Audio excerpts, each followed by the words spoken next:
If I were asked to name the most needed of all reforms in the spirit of education, I should say, cease conceiving of education as mere preparation for later life, and make of it the full meaning of the present life. John Dewey.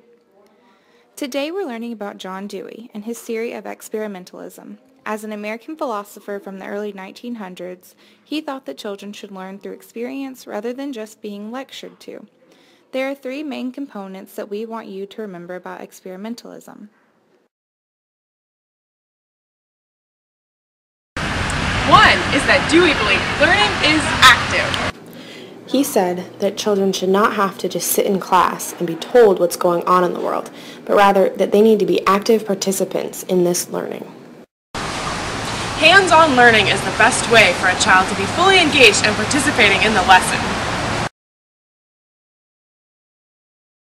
The second point that we want you to remember is that the child is greater than the content. Dewey believed that the classroom should be centered and focused around the child and his or her interests.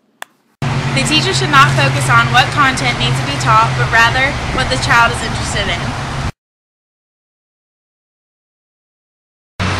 The third and final point about experimentalism is that knowledge comes from real-life experiences.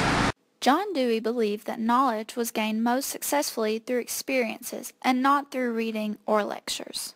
For a child, learning a subject does not happen by being told, but from actually experiencing it. Now, we are going to watch Dewey's theory in action through this short skit. See if you can take notice of the 3 points in this video. This class is a tree. Trees have leaves and trees have trunks. Trees are outside. Blah, blah, blah, blah, trees. Blah, blah, blah, blah, trees. And trees. In John Dewey's classroom, put those books down. We're not going to write. Today, we're going to go and observe. Put them down.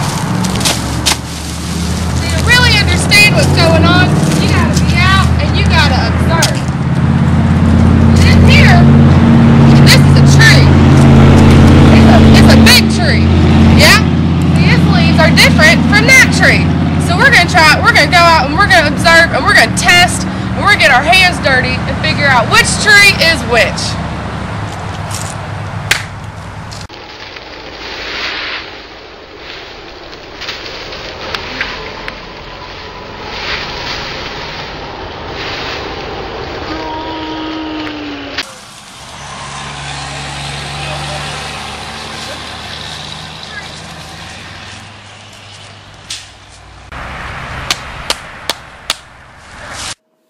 So, do you remember the 3 aspects of experimentalism?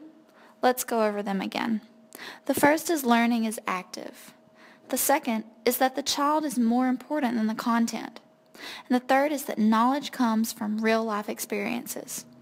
If you can remember these 3 phrases, then you understand John Dewey's theory of experimentalism.